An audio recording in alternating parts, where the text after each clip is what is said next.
morning coffee, that quick lunch, Klarna Card makes it simple. Pay now or pay later. Tired of waiting for payday? The Urban app gets you paid as you work.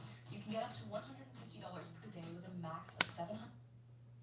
You mean a loan? The Times geo-reference IR frames and radar parameters made independent analysis.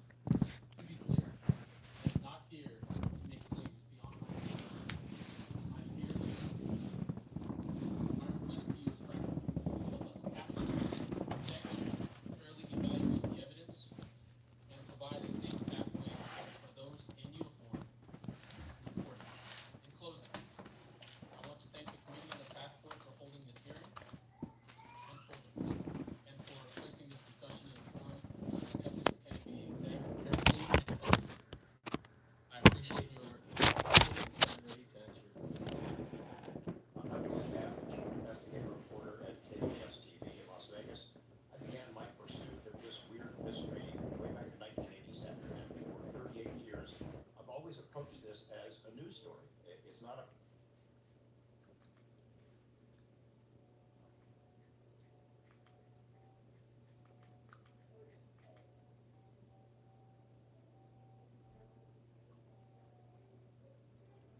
I hate I it. hid an alien for 3 days and he told me the real reason they weren't contacting us. Bullshit. Elon Are Musk. you paying attention at all to 3-Eye Atlas? Are you watching the comet? Yeah, whatever it is. It'll be a very sort of heavy spaceship to make it all out of nickel. Oh, yeah. And so- fucking huge. The size of Manhattan and all nickel. That's kind of nuts. Yeah, that's a heavy spaceship. That's a real problem if it hits. Yes. No, it would like obliterate a continent type of thing. Yeah. Maybe worse. Well, it'll probably kill most of human life. When Elon Musk warned that something far stranger than fiction might drift through our solar system, few paid attention. Now a mysterious object named 3-Eye Atlas is proving him right. It's not an asteroid, not a comet, and certainly not ordinary. So it's just moving on its own accord. For answers. So if it Musk's comes our old direction, we're question fucked. echoes louder than ever. What if we're not alone, and the universe is trying to say something? This discovery changes everything. All I know is that I'm trying to get old way before all this bullshit. I mean, one thing I can say is like, look, if I was aware of any evidence of aliens, Joe, you have my word. I will come on your show, and I will reveal it on this show. Okay. Yeah. That's a good deal. Yeah, it's pretty I good. believe you. Yeah, thank you. I'll stick. I keep my promises. So, All right. yeah. I'll hold you to that. Yeah. The thing about the 3-Eye Atlas is it's That's a hell of a game, actually. yeah, it's a It's third an alien stole my baby. Yeah, it does. 3-Eye is the third. It's only the third interstellar object that's detected. Okay. Yeah. Avi Loeb was on the podcast a couple days ago talking about it. Yeah.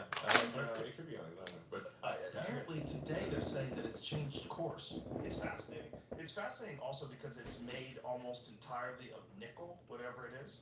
Where And the chat. only way that exists here is It's crazy is that I just saw comments and then everything erased. There are definitely comets and asteroids that are made primarily. Which is like, I don't even know if I gotta like Yeah, so fucking press a button the places to where really see the comments again. mine nickel on Earth is actually where there was Cause like asteroid everything, comet. I was able to see the That was comments and nickel-rich, everything.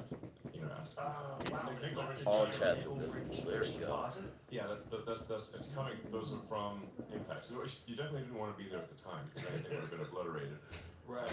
But that's where the sources of nickel and cobalt are these days. So this is Avi Loeb. A few hours ago, the first hint of I don't know what the fuck non-gravitational we acceleration, on that my something goddamn other than gravity is tablet, affecting its bro. acceleration, meaning something is affecting its trajectory I beyond should be able to see the gravity's live indicator. talk, like the live So feed. it's mostly nickel, very little iron. I was just which, clicking on it. He was saying is on Earth it only exists in alloys. And then after like a minute, it just disappears. Made a lot of nickel. Oh yeah. Like, I can keep up with And chat fucking right huge. here The through my size of phone. Manhattan and all nickel. That's kind of nuts. Yeah, that's a heavy spaceship. That's a real problem if it hits. Yes. No, it would like obliterate a continent type of thing. Yeah. Maybe worse. Well, it'll probably kill most of human life, if not all of us. I don't know. It depends on what the total mass is, but the thing is, like in the fossil record, there are There's like arguably 5 major extinction events. Like the biggest one of which is the Permian extinction, where almost all life was eliminated. That actually occurred over several million years. There's the Jurassic. I think Jurassic is. I think that one's pretty definitively an asteroid. But there's been 5 major extinction events.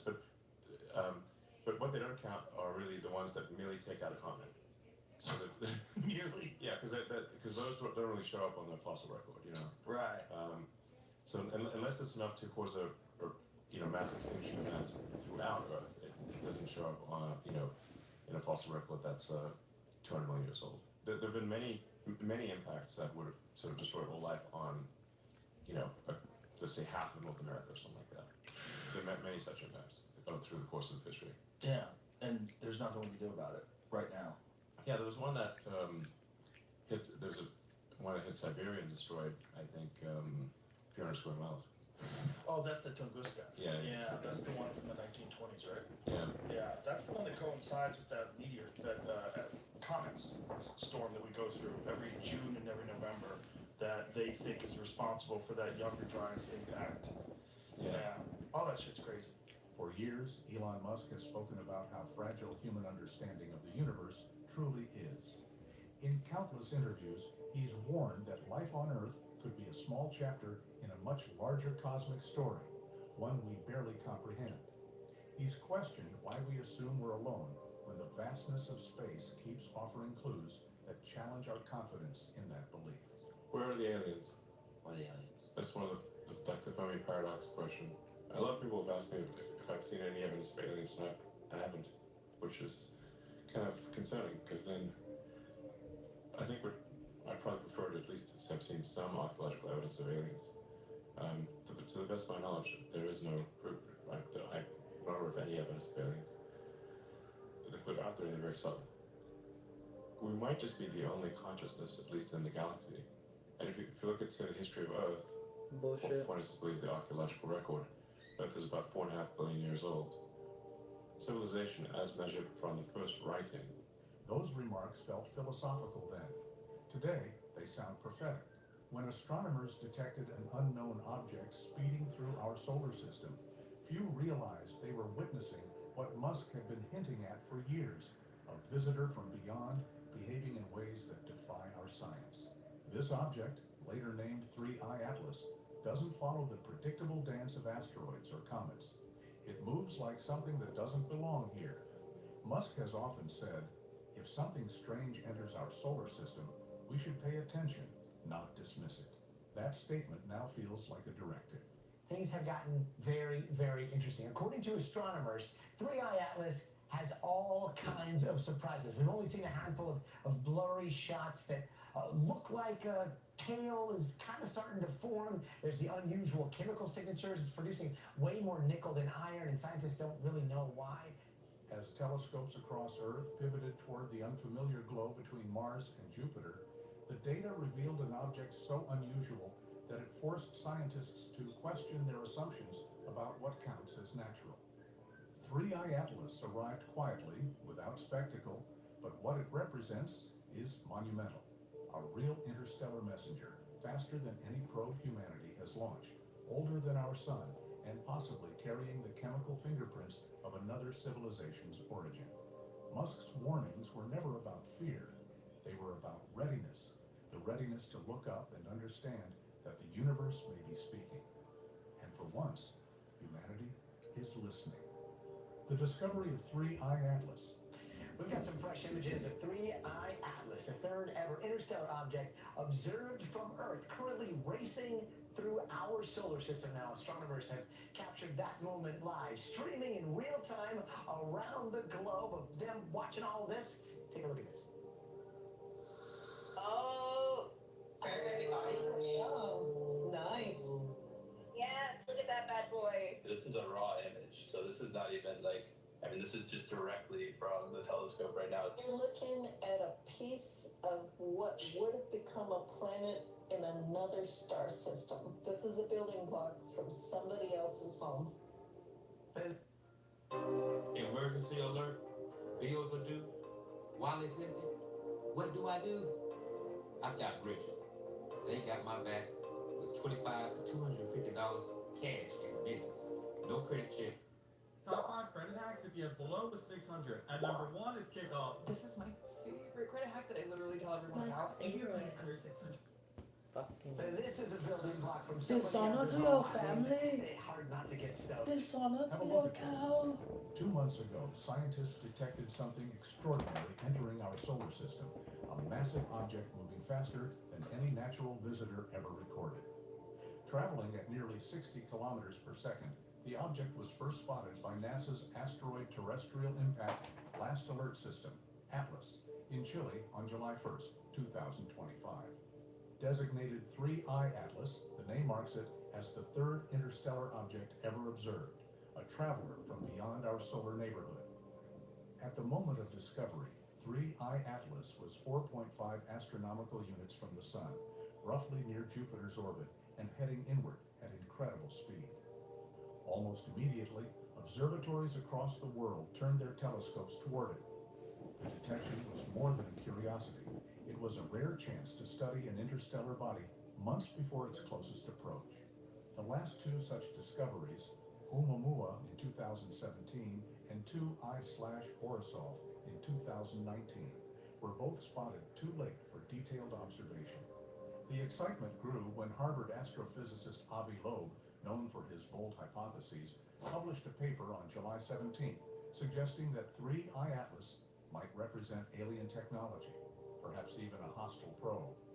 His team noted how its trajectory appeared unusually aligned with the ecliptic plane, the flat disk where most planets orbit. The odds of that alignment occurring naturally, they claimed, were about 1 in 500. The paper speculated that such a path would be ideal for an object attempting to enter orbit around the Sun or study the inner planets. Initial size estimates based on reflected light placed 3I Atlas at around 11 kilometers wide, roughly the size of the asteroid believed to have ended the dinosaurs. Later analysis suggested it could be smaller, but still large enough to command global attention.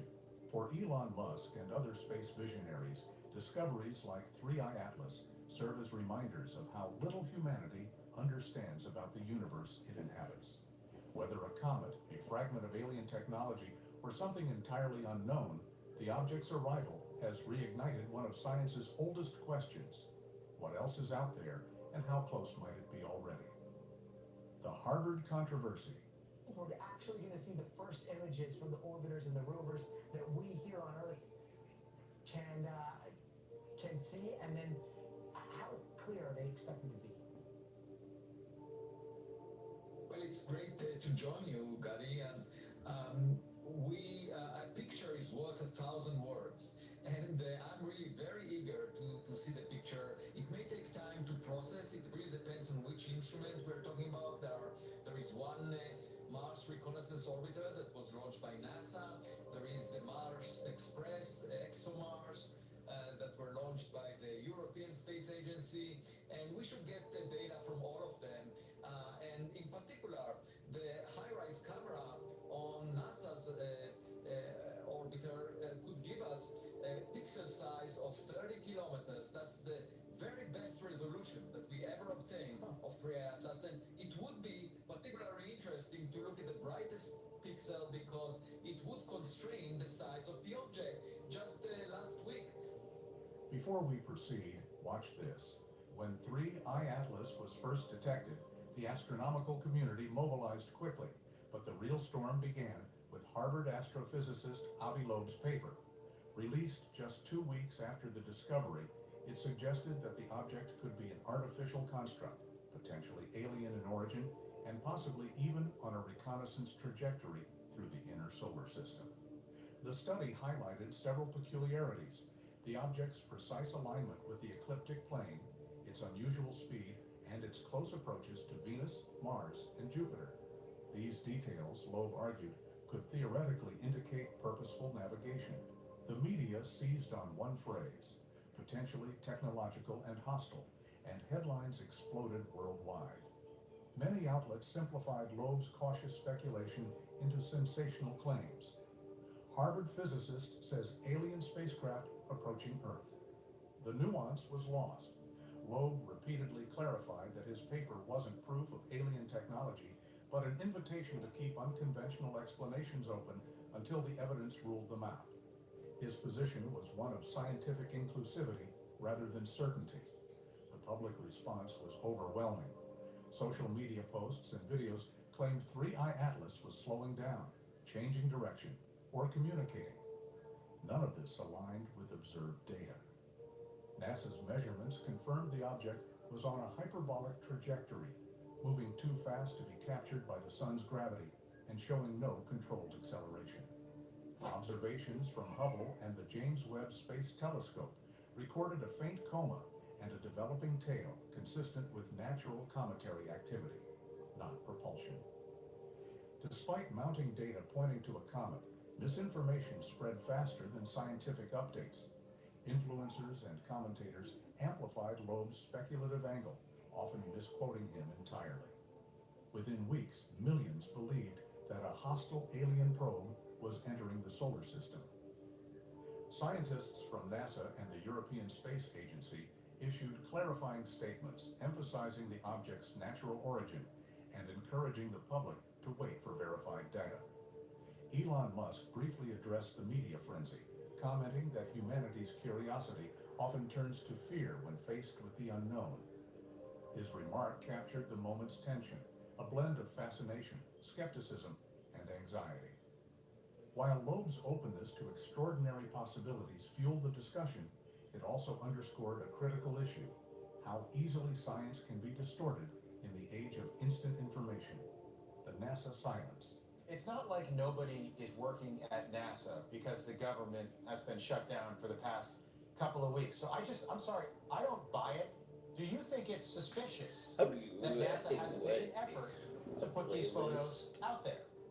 It's strange because the principal investigator of this camera called HiRISE on board the Mars Reconnaissance Orbiter is not affiliated with NASA.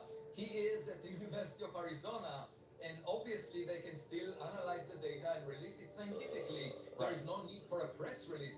The European Space Agency already released their data, which was much worse quality, because that's the way things are in science. You make the data available to other scientists so they can look into it. Let's see what Dr. Avi Loeb has to say on 3I Atlas. Tension surrounding 3I Atlas intensified in early October when NASA failed to release the HiRISE images captured by the Mars Reconnaissance Orbiter on October 2nd, 2025.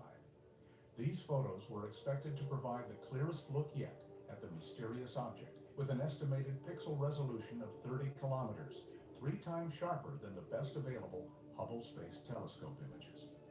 Yet weeks passed, and the public saw nothing. The official explanation cited the ongoing U.S. government shutdown, which had partially halted NASA operations. Many scientists and commentators, including Harvard astrophysicist Avi Loeb, openly questioned that reasoning. Loeb argued that the data could have been processed and released independently since the HiRISE camera's principal investigator operates out of the University of Arizona, not directly under NASA's administrative control. The European Space Agency, meanwhile, had already released its lower resolution images, making NASA's silence appear even more unusual. The Hubble images that were released showed a distinct glow extending toward the sun, a feature confirmed by a Chilean ground-based observatory. The structure appeared elongated 10 times longer than it was wide, prompting further debate about whether the phenomenon reflected natural outgassing or something more complex. While most astrophysicists attributed it to the direction of solar radiation pressure and the alignment of dust particles, others, including Loeb, argued that withholding the HiRISE data only fueled suspicion. When questioned in a televised interview, Loeb expressed frustration. Either NASA was not functional due to the shutdown, or there was a reason for withholding the images. He mentioned 8 unresolved anomalies already identified in 3I Atlas data: chemical, optical, and dynamical irregularities that defied easy classification. He claimed to have briefed members of Congress and suggested that the White House should be informed, especially if the object's true nature deviated from natural expectations. speculation grew that NASA might be delaying the release to prevent public panic. Elon Musk weighed in lightly, saying such opacity damages public trust and that transparency is the foundation of discovery. Loeb concluded that if 3I Atlas executed an orbital maneuver or released smaller probes during its solar pass, it would confirm intelligent control, an outcome that, while unlikely, demanded global preparedness. Whether 3I Atlas turns out to be a comet, a fragment of alien technology, or something science has yet to name, one truth remains. Its arrival has forced humanity to confront the unknown. The cosmos doesn't ask permission before sending reminders of how small we are. What matters now is whether we're ready to face what's coming next. If you enjoyed this video, we've selected 2 more videos we think you'll find fascinating. Check out our recommended picks on the left and right of your screen now.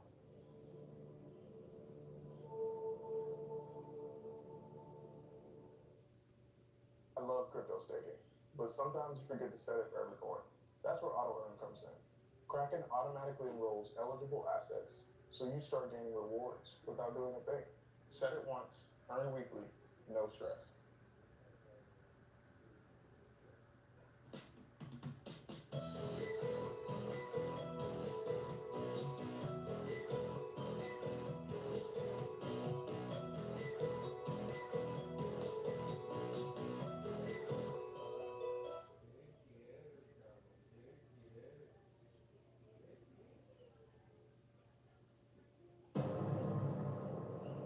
Yucca Flat, Nevada, May 19th, 1953. At 5:05 a.m., one of a series of nuclear tests under the umbrella codenamed Upshot Knothole is set off. Within seconds of the blast, a disc-shaped object is seen rapidly descending from the sky, headed south toward Las Vegas, then disappearing into the mountains. Just 2 days after this event, government officials secretly gathered a team of scientists for a curious assignment. They were to investigate the crash of an unidentified flying object on the outskirts of Kingman, Arizona, a city 175 miles south of the nuclear test site. There were 40 engineers that boarded a bus, and they took a long 3.5-hour ride from Phoenix to Kingman. When they got there, it was nighttime. There were MPs on all corners of the craft. It's about a 40-foot diameter dish-shaped craft that was perfectly intact. There wasn't a scratch on it. There were 4 beings associated with this craft, and they shipped it to Groom Lake. Groom Lake is the Area 51 region Yeah. of Nevada. When Area 51 was just bare bones, they took the craft and the aliens out to that location in the middle of the Nevada desert right now. because it was so remote. And around it they built Area 51. Hidden within a ring of mountains deep in the Nevada desert, Area 51 is a top-secret military installation that has long been rumored to hold evidence of alien technology. And there are even stories that a special facility at Area 51 once held a survivor of the 1953 Kingman UFO crash, an alien entity known as J-Rod. J-Rod is an alien who allegedly worked at Area 51 over a period of years, and it was J-Rod's mission or duty to help reverse engineer technology that was apparently from the 1953 Kingman UFO crash. J-Rod was one of the crash survivors and worked directly with our own government. Captain Bill Uhouse, a former Navy pilot who later worked for the U.S. Air Force performing experimental testing on aircraft, was assigned to Area 51 in the mid-1960s. And he claims that he not only studied the craft that allegedly crashed in Kingman, Arizona, but also had direct contact with J-Rod. We had a long period of introduction into meetings. you know, and I called him J-Rod. That's the name that the linguist gave him. And he would talk, but he'd sound just like, if you spoke, he'd sound like you. You know, he's like one of these, a parrot. But he'd try and answer your question, you know. Basically, it was only engineering advice or science advice. There's also another whistleblower by the name of Dan Burish. And Dan Burish said that he was hired as a microbiologist to basically care for J-Rod, ensuring that he remained healthy. And this went on for years and years and years. According to Dan Burish and Bill Newhouse, J-Rod was housed in a special underground chamber at Area 51. And there have been numerous other accounts of extraterrestrials working with the United States government. There's a lot of stories that we've worked with the aliens at Area 51, or some say at a base nearby, kind of in the desert out there. And we've been working with them in underground labs, and they have been sharing information for us to enhance our technologies. Is it possible that the United States government has met with and worked with entities like J-Rod and other alien visitors since at least the 1950s? According to UFO researchers, there is evidence that extraterrestrials have not only been held at secret military bases, but have even met face-to-face with the commander-in-chief inside the walls of the Pentagon. One of the most detailed accounts of a presidential close encounter is the story of an otherworldly visitor named Valiant Thor. The story of Valiant Thor comes from a gentleman by the name of Frank Stranges, who's a chaplain and apparently held a top secret clearance. As the story goes, in 1957, a UFO landed in Virginia, very close to Washington, D.C. Police officers were called to the scene, and out stepped a human-looking gentleman who wanted to visit with then President Eisenhower. He was taken directly to the Pentagon and was able to arrange a meeting with President Eisenhower. In this meeting, he basically stated that he was very much concerned about our use of nuclear weapons. Just as another country would post an ambassador to the United States, the theory was that Valiant Thor was the ambassador from the extraterrestrials, and he was from time to time advising President Eisenhower and the US government on policy issues. This idea that an actual physical extraterrestrial visitor could potentially be influencing the course of the world is a possibility. I am sure there's envoys out there that do the same thing, not just on a planet, but in entire planetary systems. Burbank, California. June 1943. In the midst of World War II, the government crushes the Lockheed Aircraft Corporation to develop the next generation of military planes. Jet fighters designed to outflank propeller aircraft and help turn the tide of war. A team headed by Lockheed engineer Clarence Kelly Johnson delivers the first production model in just 143 days. Their P-80 Shooting Star initiates the jet age for the U.S. military. Kelly Johnson's secret research and development team ultimately becomes known as Skunk Works. Clarence Kelly Johnson was the first head of Lockheed's Skunk Works division back in the 50s and 60s, up until 1975. He's the developer of the U-2 spy plane, which was able to fly at an incredible altitude of 8,000 feet, equipped with photographic capabilities that were astonishing, and he's a great legend in the aviation community for sure. Despite his mainstream credentials, Johnson becomes the primary witness to a now famous UFO sighting in Agoura, California, on December 16, 1953. His report of the encounter and his personal sketches of the craft were preserved by Project Blue Book, the U.S. government's official account of the UFO phenomenon at the time. He was with some of his colleagues at the time, and he saw a very, very unusual object that he could not explain in any kind of technology that was familiar to him at the time. During an era of official skepticism about UFOs, Johnson risks his career by reporting the sighting to his superiors. But instead of being penalized or demoted, Johnson is seemingly rewarded 2 years later when he plays a pivotal role in founding America's most secret military base. I got so much shit in my wash later. I'll have to wash later. Johnson was the Shit, at the end of the day, my ass will probably get put in the wash later. Is a good All strategic flavor. location. It is fundamentally located in the right part of the world without prying eyes.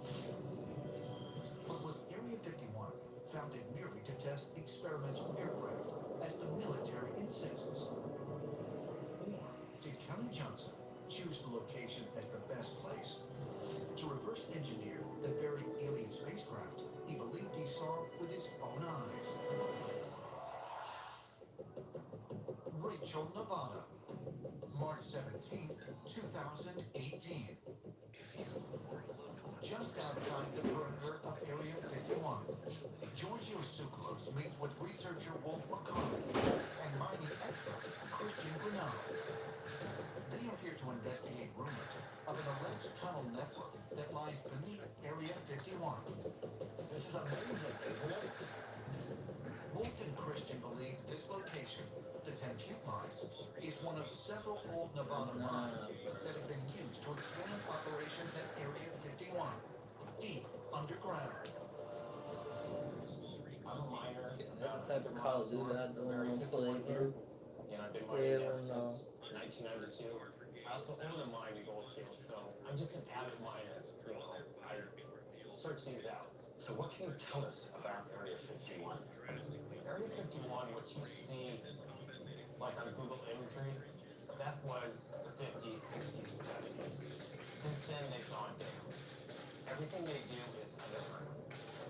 And what evidence have you come across as a miner that would corroborate your idea? People are questioning, well, if they're going down, or is Turn off the fucking light, bro. let's go to these nearby mines. The light's just giving away your position.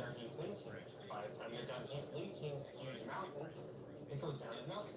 Now, to be uninitiated, what does heat bleaching mean? It is they pile the ore up into a large mountain, hundreds of feet high. And they run hoses all the way through it, like every 2 feet. And they leach in mercury and cyanide. And what that does, it'll take boulders this large and actually just bring them down to nothing. Is the government using heat bleaching inside the Tempute mine in order to hide the massive amounts of dirt being removed in the course of their digging operations? But if so, how is the government able to conduct such an enormous operation without arousing the suspicion of the local miners? These mines around here have the gold, silver, lead, so any mine would be more than happy to accept the ore. And it's kind of like hush-up. I've witnessed this hush-up and dealt with this a lot. Hush-up of what? Hush-up of the base. The tunnels of Area 51. Okay. It's sort of self-explanatory that the reason why people would go underground is if there are experiments going on, that there's no interference or less interference. Exactly, yeah. Has the U.S. military been expanding its operations at Area 51, not outward, but downward, in order to keep its top secret work even more secret than before? It is my own belief, based on a lot of good research, that there is most likely a large, I would even say vast, web of interconnected underground bases and tunnels that exist. They originally started doing it, by the way, just to protect against an atomic strike that could have happened from So the union is you need secure underground facilities. Well, they took that and just ran with it. There are those that believe that the underground operations being conducted at Area 51 are only the tip of an enormous iceberg. This is just one of many secret government facilities, each connected to each other by a vast network of underground high-speed trains. And underground train system is said to be centered around Cheyenne Mountain in Colorado Springs. This is a mountain that has been hollowed out by the U.S. military. It's the NORAD Central Command, and they go from Cheyenne Mountain in Colorado Springs to Dulce, New Mexico, which is said to have an extraterrestrial underground base. Then it goes to Los Alamos in New Mexico, then to Albuquerque, and to Roswell, and to Area 51 in Nevada. All of these military bases are essentially connected by a secret underground subway system. Beale Air Force Base, 1967. U.S. Air Force Captain David Freehoff joins an elite group of pilots flying America's most sophisticated spy plane, the SR-71. I was an SR-71 pilot for 4.5 years. The aircraft, as far as performance went, it was an hour from coast to coast. It would work your mind with that kind of performance. And you just felt so proud that you had an opportunity to fly that airplane and to be a part of that. I don't care about women, bro. Family. No one is surprised when the military assigns such an elite pilot. The duties at America. You trying to get to my attention? Hey, nigga.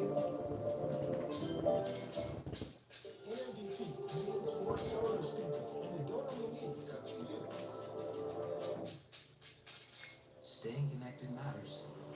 Hey, mama. Remember when you taught me how to fish? Feeling a little nostalgic right now, that's all. That's why in the rare event we have coverage, you'll automatically get bill credit for a full day service. That's all part of the AT&T guarantee. $2,800. Guess I'll just rot until payday. No way. It's download earning. Check this out. It's money you've earned. There's no interest, no credit checks. That easy. Yep. It's an easy way to make every day payday. That's today.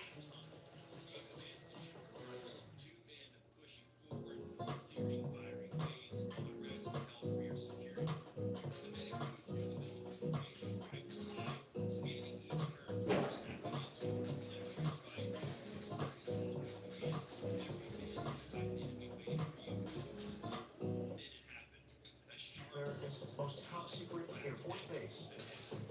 I worked at Area 51 for 6 years, from 1979 to 1985. You had to have a special clearance, a top secret SBI, Special Background Investigation.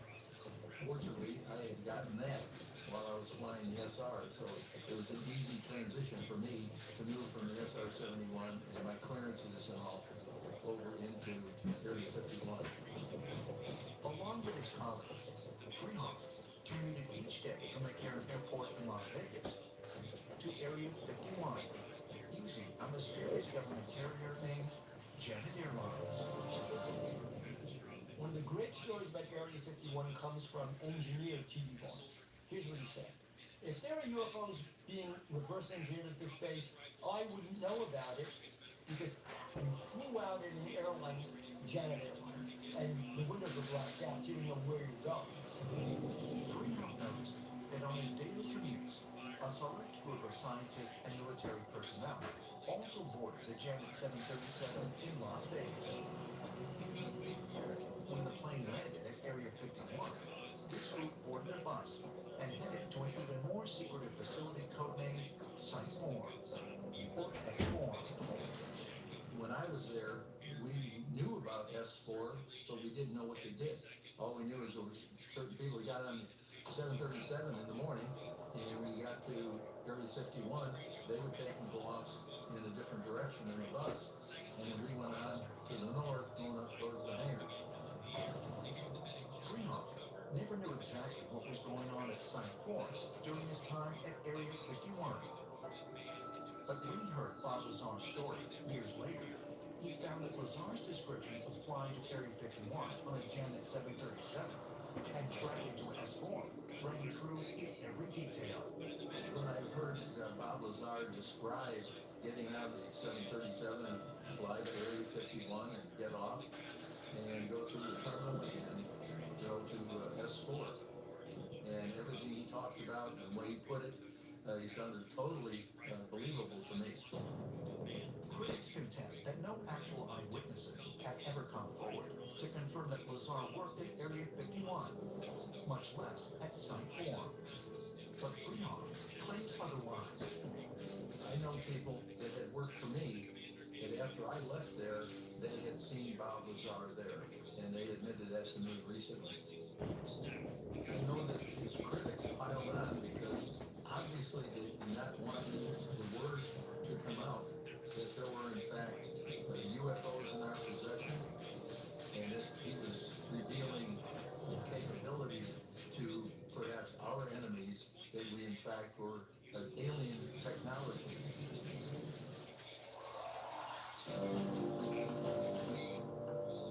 Kingman, Arizona, May 1953. At the height of the Cold War, an unidentified object reportedly crashed in the desert sands.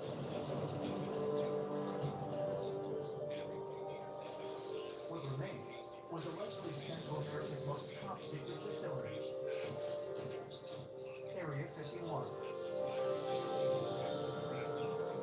But it wasn't until 45 years later, in 1998, that a retired military engineer named Bill Newhouse came forward to make a stunning claim. The military didn't just have the extraterrestrial technology, they had an actual living alien. Newhouse claimed that he worked in a secret laboratory, supposedly in the Papoose Mountains of Area 51 in Nevada, and that since 1953, the American government had an insectoid alien that was working with them. His name was J-Rod. J-Rod supposedly assisted the military in understanding and duplicating the incredible power systems and futuristic technology that was combined and created for the Kingman craft. Shortly after Bill Newhouse broke the story, microbiologist Dan Burrish came forward to confirm his claim. But according to Dan Burrish, J-Rod claimed that he was not an alien. What he revealed was something even more shocking. This insectoid alien, J-Rod, said that he had actually come from our future, and that at some time in the near future to us, there's catastrophe on this planet, and much of mankind is destroyed, and that mankind splits into two different species, and one of these species goes and lives underground, and while underground, they develop these insectoid traits, which is exactly what the Hopi and Zuni and even Navajo legends say. That during the transition period between the third and the fourth world, this above world of today was not habitable. And they had to go underground and live for some time with what they call the ant people. And you have to wonder if perhaps J-Rod is actually an insectoid human being from our own future. Hopi accounts of J-Rod confirm that the Hopi stories of ant people were more than just mythology. And if the so-called insectoids really do exist, is it possible that they are not aliens, but humans from the future? Humans appear to be a part of our human evolution over thousands of years. A A lot of it has to do with our reproductive systems. Maybe they're actually trying to create a new race, possibly that will be able to withstand atmospheric changes here on Earth, or potentially lead us to a point where we have to leave the planet. But if humans are someday forced underground by a cataclysmic event, does it even make scientific sense that we would evolve to have insect-like characteristics? According to some scientists, we are part insect already. The work of the human genome has indicated that possibly up to half of our DNA may be the result of transposons. That's a fancy word for jumping